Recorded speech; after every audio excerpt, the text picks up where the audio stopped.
Good morning. Today we have the Transfiguration text from Mark, and the healing of that boy is just the same as we did on Sunday morning from Luke's Gospel. And one difference in it is that in Luke's Gospel it says now 8 days later. Well, Mark's Gospel says now after 6 days, Jesus takes his disciples, and it's just an offside deal too again here that the way they divide the chapter, the first verse of chapter 9 is dealing with what was in the end of chapter 8, and then verse 2 starts over again.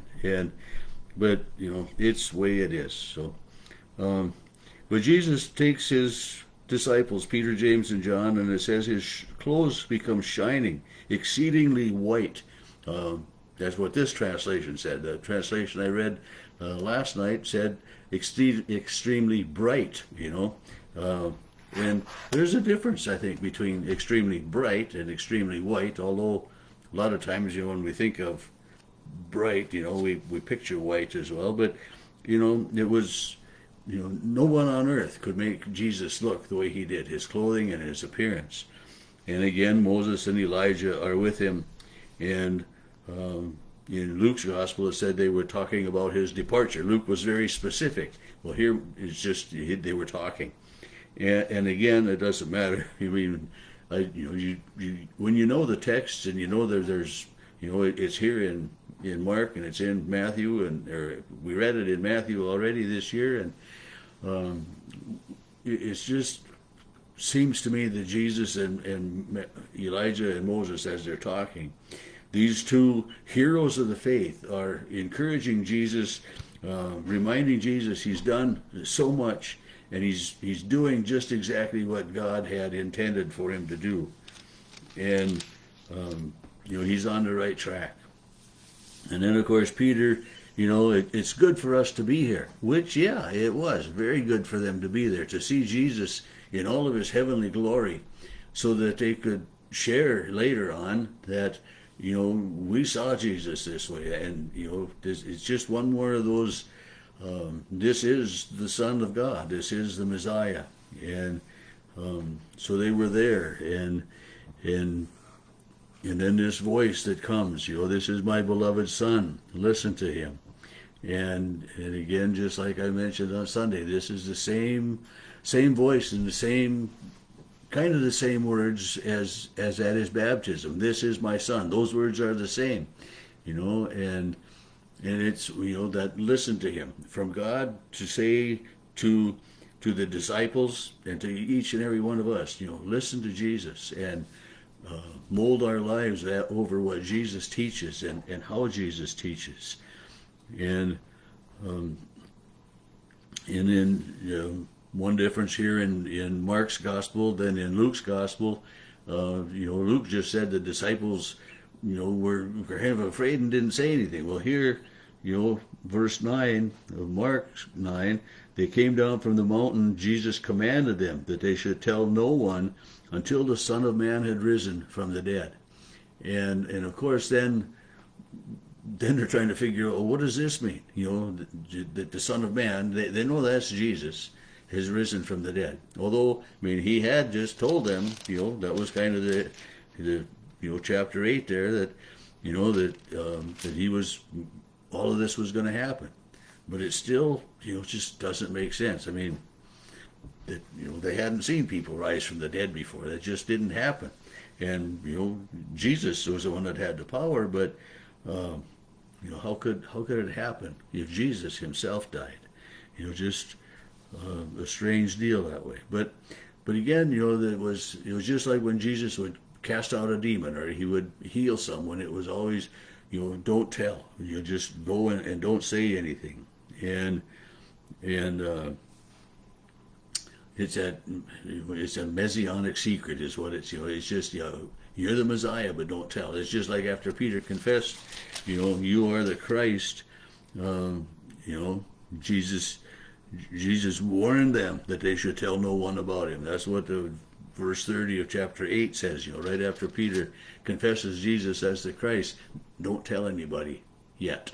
There's always that, and that's the thing with the secret. It's don't tell them yet. And I guess that's for us. Anytime we have a secret as well, there's a time when it's going to be made known.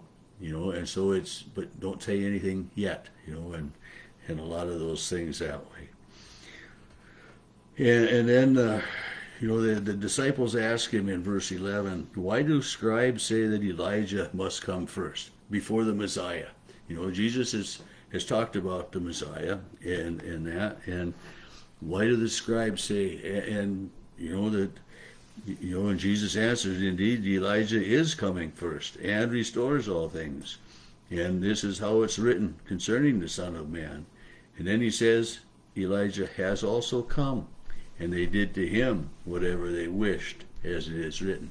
And so Jesus is referring to John the Baptist here as Elijah, having come, and the people did to Elijah whatever they, and this,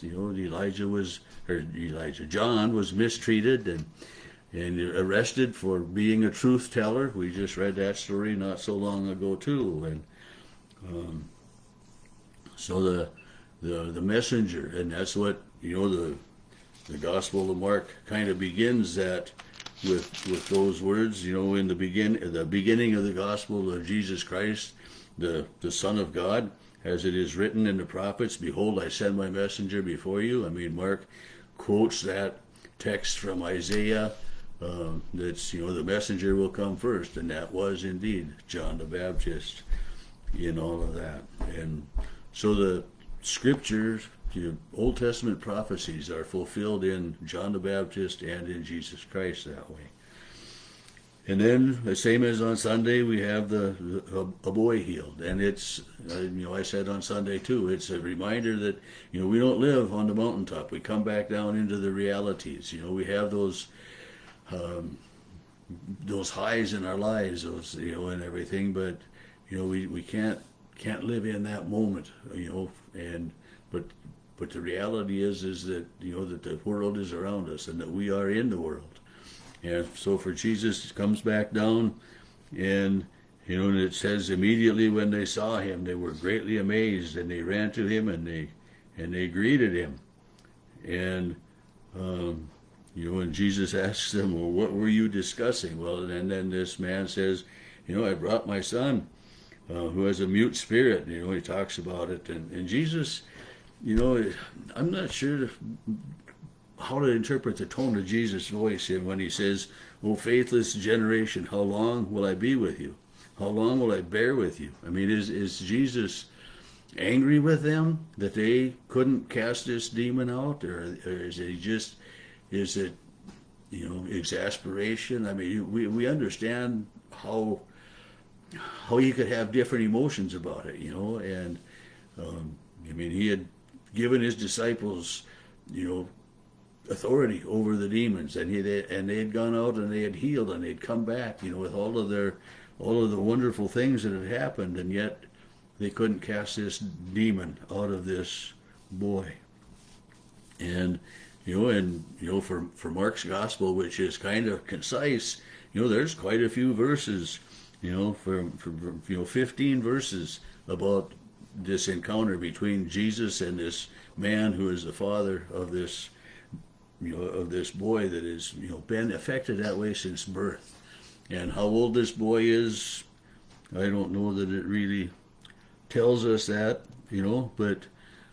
but not a very old boy, but yet on the same hand, and he says, well, from childhood, so maybe he's in his teens or something, but he's his father's son, and the father loves this boy, and he wants the best for this boy. He wants this boy to have an opportunity to live life, and that's what we want for our children as well, right? We want them to have the best opportunity to live the best life they can. And this man says to Jesus, but if you can do anything, have compassion and help us. And then this next statement of Jesus, this is where I'll close today, but this next statement of Jesus, if you can believe, all things are possible to him who believes. All things are possible to him who believes. And that's, for humankind it's impossible, but for God, nothing is impossible. So having that faith and trust in Jesus is what it's really all about.